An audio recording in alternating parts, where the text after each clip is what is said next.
biasa kali ini bikin pusing dan bikin kusut. Halo semua, selamat datang di channel Urusan Perut.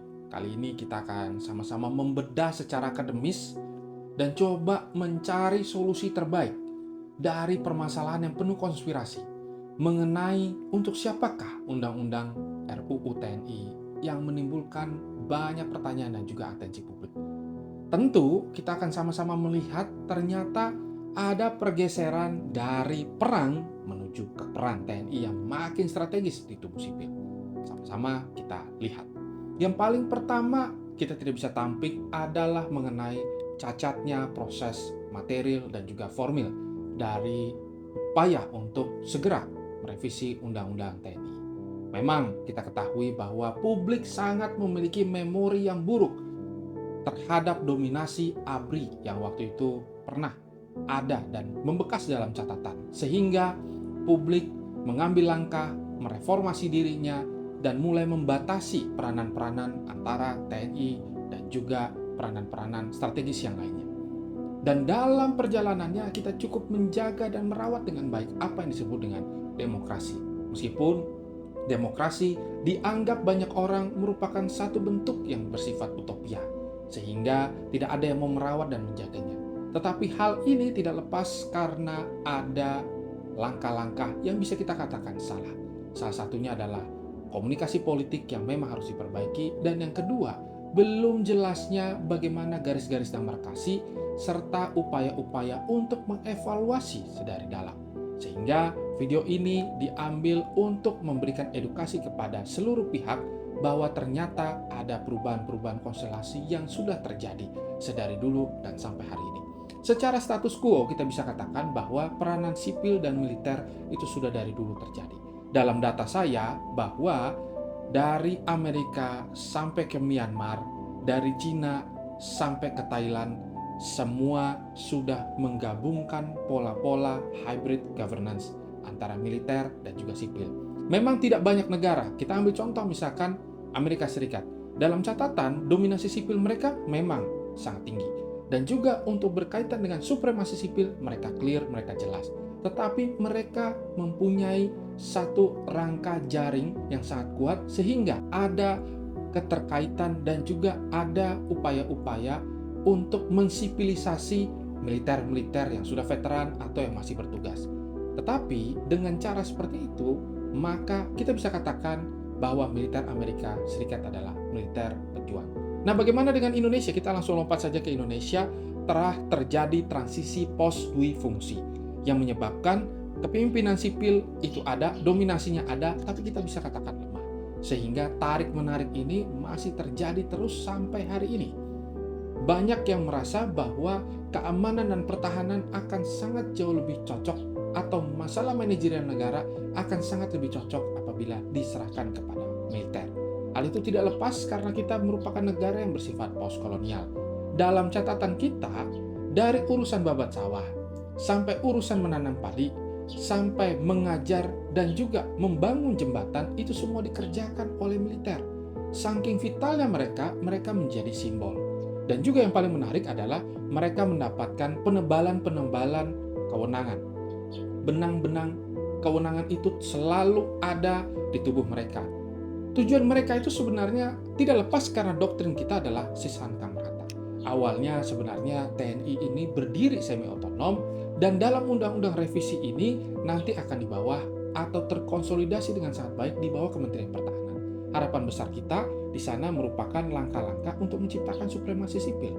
Tetapi ketakutan publik adalah hal yang konkret. Kita bisa lihat bahwa dalam histori dan juga perkembangan dari 1945 sampai 1959, kita bisa katakan dalam transisi-transisi menuju langkah-langkah stabilisasi nasional, tentara kita adalah tentara-tentara revolusioner. Sehingga kita bisa katakan institusional model mereka adalah revolutionary military. Dan dalam perkembangannya 2020 hingga 2025 ada upaya untuk menggabungkan. Dan dalam upaya menggabungkan ini, kalau kita kaji secara politik, bisa dikatakan hybrid governance. Hybrid governance yang paling baik adalah saat di mana transparansi dan evaluasi terbuka kepada publik. Tetapi garis demarkasi ini tentu tidak begitu sangat mudah untuk diungkapkan oleh Indonesia, mengingat Indonesia juga memiliki banyak ketakutan terkait upaya-upaya musuh untuk melemahkan dari dalam dan juga langkah-langkah politik hukum yang akhirnya tidak tepat sasaran. Kita bisa lihat setelah nanti Undang-Undang TNI ada muncul Undang-Undang Polri dan Undang-Undang Kejaksaan yang pasti akan sangat dipelototi oleh publik. Tetapi mengapa hal ini dipercepat? Mungkin saja ada upaya dan juga rencana dari pemerintah untuk mensinergikan kedua aspek tersebut. Dan kalau kita lihat sama-sama dalam Undang-Undang TNI ini, yang paling kita soroti adalah proses legislasinya yang masih menciptakan catatan-catatan buruk dan juga terkait dengan substansi-substansi perubahannya. Bisa saja nanti akan ada tumpang tindih yang terjadi antara kewenangan, misalkan Badan Siber Sandi Negara, terus juga kewenangan-kewenangan TNI dalam urusan-urusan masalah pertahanan, keamanan, dan juga mungkin mereka akan banyak membantu menciptakan infrastruktur-infrastruktur dan juga membuat langkah-langkah edukasi kepada masyarakat atau apapun. Mereka akan digunakan dalam seluruh aspek dan seluruh kemampuan yang mereka miliki. Tetapi memang yang menjadi ketakutan kita adalah implikasi hukum. Nah, berbicara masalah implikasi hukum, tentu ada langkah-langkah etis, ya, langkah-langkah formil juga yang perlu kita garis bawahi. Tetapi ternyata dalam catatan kita ada perubahan yang sangat signifikan terkait masalah perang konvensional dan juga masalah politik. Silakan, mungkin banyak yang akan nanti memberikan komentar, tetapi video ini hanya memberikan solusi dan bukan untuk memperkeruh suasana. Mungkin dari pihak TNI bisa belajar, atau dari pihak kita juga sama-sama mencari benang merah sebenarnya apakah betul ada perubahan-perubahan konvensional dan juga perubahan dinamis dan statis yang terjadi. Dalam catatan kita, kurang lebih ternyata perang konvensional itu saat ini hanya 30%. Dan untuk perang politik adalah sisanya. Sehingga yang menjadi pola utama hari ini adalah bagaimana berperang terhadap misinformasi, berperang terhadap penggiringan opini, malinformation, ataupun apapun lah yang berkaitan dengan pelemahan-pelemahan dari dalam. Dan dari tadi yang kita sudah bahas bahwa banyak militer-militer yang digunakan atau ditarik untuk membantu proteksi keamanan dan juga pertahanan mereka, itu tidak lepas karena mereka memiliki pengalaman. Dan karena mereka memiliki pengalaman, kekuatan mereka diajak ikut turut serta untuk membangun negeri. Dan yang menarik adalah, contoh misalkan kita melihat mengenai peranan militer di ranah-ranah siber. Kita tahu bahwa kita ada BSSN, kita ada kepolisian. Tetapi yang muncul saat ini dalam beberapa catatan kita, ada upaya-upaya yang sangat agresif negara-negara luar untuk menciptakan ketidakstabilan dalam suatu negara, menciptakan narasi-narasi bohong, menciptakan narasi-narasi politik yang mungkin nanti dapat memecah belah bangsa.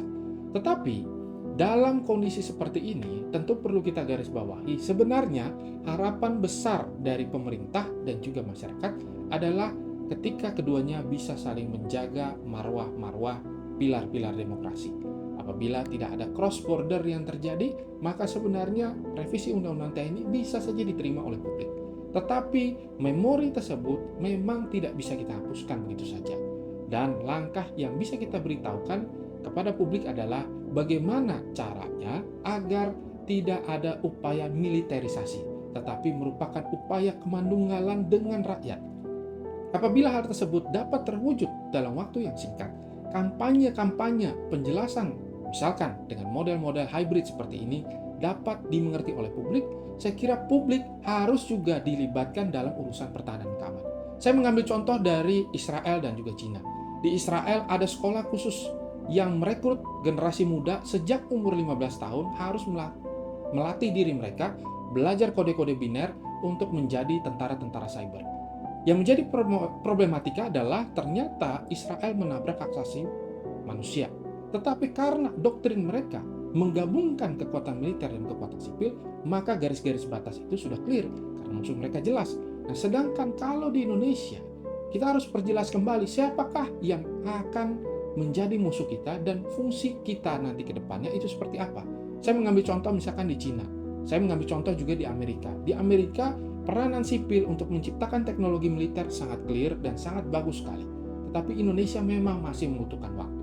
Maka dari itu, proteksi-proteksi terhadap suara-suara yang mungkin cukup resah terhadap bagaimana perjalanan negeri kita harus dilindungi. Karena bagaimanapun juga ini merupakan langkah evaluasi agar tidak sampai salah langkah nanti ke depan.